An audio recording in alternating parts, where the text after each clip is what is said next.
it's your boy Ambassador again, giving just my opinion. All the time, it's just my opinion. I see videos online, I decide to react to them. The intention is 1, 2, 3, 10,000 people see these, and then it sparks that thought. They start thinking about it, they react to it, they comment on it, they take it to their living rooms, take it to their friends, and they talk about, like, did you hear what that guy said? But I think I agree with him, I don't agree with him. So basically, looking at the educational system, the video we'll be watching right now is just breaking down the Chinese educational system, how relevant it is, how the kids develop skills which are, should I call it, survival skills or life necessary skills.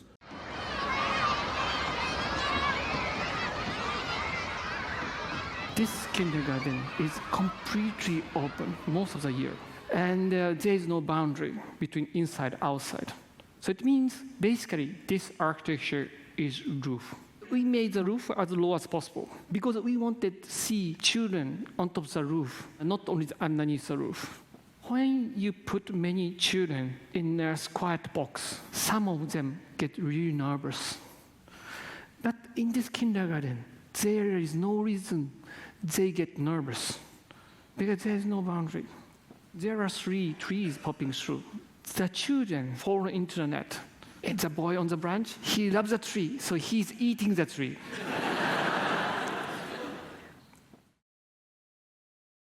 In this kindergarten, these children show amazing concentration in the class. And these children have the highest athletic abilities amongst many kindergartens. Principal says, I don't train them. We leave them on top of the roof, just like a sheep. These days, kids need small dosage of danger. And in this kind of occasion, they learn to help each other. This is society. This is a kind of opportunity we are losing these days. My point is, don't control them. Don't protect them too much. They need to tumble sometime. They need to get some injury. And that makes them learn how to live in this world. Architecture is capable of changing this world. And this is one of the attempts to change the life of children. And then when I was watching, I was now questioning our educational system, like, yeah, we're just doing a bunch of looking for X, which we don't eat X, we cannot sell X, what are we doing with X? Also, to give you a logical thought, but we need to connect that logical thinking of X into why we need it in our day-to-day lives. I feel like there's that disconnect there somewhere. So, first, if you look at that school, it's a very innovative system where they're not trying to follow the traditional schooling system they had. They have created their own schooling system which meets their needs. That's something I think we lack. We at times we just follow suit with, okay, my parents were Christians, I'm now Christians, and I'm a Christian. No critical thinking to why am I a Christian. They send me to school, I'm going to school, then I'll just have a PhD. Why am I going to school? We don't ask those questions. We don't want to face that tough decision of knowing that I may be right, I may be wrong, why am I doing this? The next thing is the need of survival skills. I think like most of us, and the more we turn to education, the more we become useless degree holders, in the sense that we learn things that we cannot use in our day-to-day life.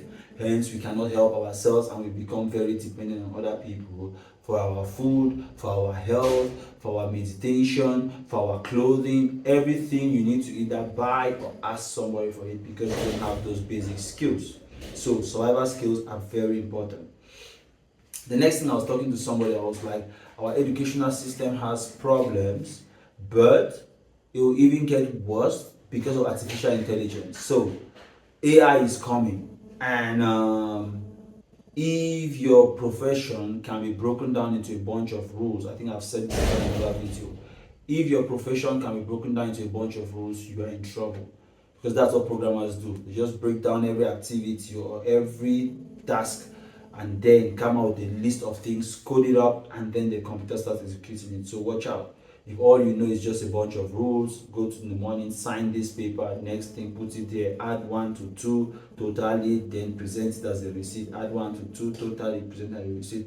The computer can easily do that faster. Computer will not get tired, less cost, and then you become unemployed. You are now redundant. So we should watch out. All the things the educational system teaches us, if memorization is the only skill you have, memorize what they teach you, history, geography, math, and you come and then regurgitate it, then that's not, yeah, the computer can do that thousands of times better than you. So soon you become very relevant in society. We need to start developing skills that help our day-to-day survival. So also our educational system lacks fun. I remember I was always telling people like courses which like philosophy, I like philosophy because I was actually arguing, the teacher permits us to argue and things like that. But so courses which were fun. I loved history because I was looking about the past, thinking about those things, and then learning things I really like. But things like chemistry and periodic table was always annoying me because and then maths with the X and things was annoying me because I could not see those things. It was not fun for me. So I think we need to make even if we want to teach the X, we should make it a little bit fun. We should try to introduce some fun aspects into it and people absorb it more. The last thing about it is I feel like we need to have a real play of real life. So I always tell those who know me on LinkedIn, I always say we should not just look for solutions, we should look for real African solutions. Those three words are very important. Real is very important. A lot of people have very fake solutions which are just, that's why some of these our startup slash tech founders broad systems are very relevant because they're not solving the day-to-day problem of the market woman, the day-to-day problem of the farmer, the day-to-day problem of the student. They just sit and they see something maybe in New York and they copy it and they put and see that start founders or whatever.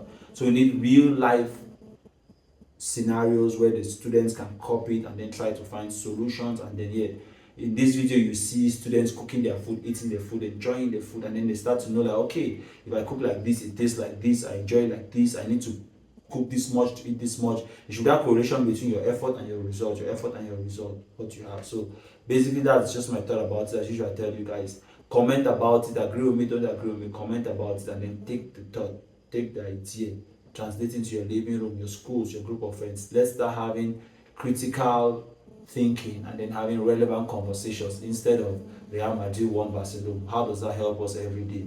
Instead of who is richer than the other, Jay-Z or Nas, how does that help us every day? Instead of who is the finest guy in the class, how does that help us every day? So let's start having relevant conversations like this one. That's the purpose of Just My Opinion. It's your boy Ambassador.